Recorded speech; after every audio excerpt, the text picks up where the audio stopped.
নেতারা অবস্থান নিয়েছেন।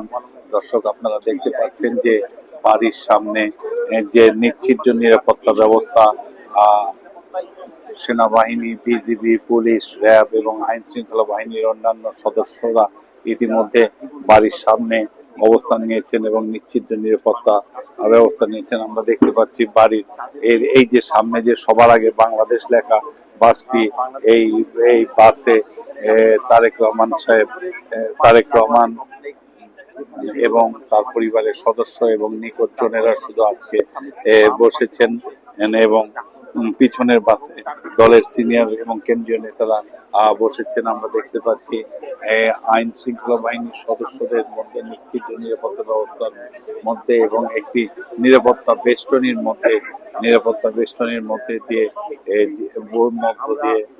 নিরাপত্তা বেষ্টনীর মধ্যে দিয়ে একটা পুরো এলাকা বিরাজ করছে। আমরা দেখতে পাচ্ছি যে 196 নম্বর বাড়ির ভিতর থেকে আস্তে আস্তে করে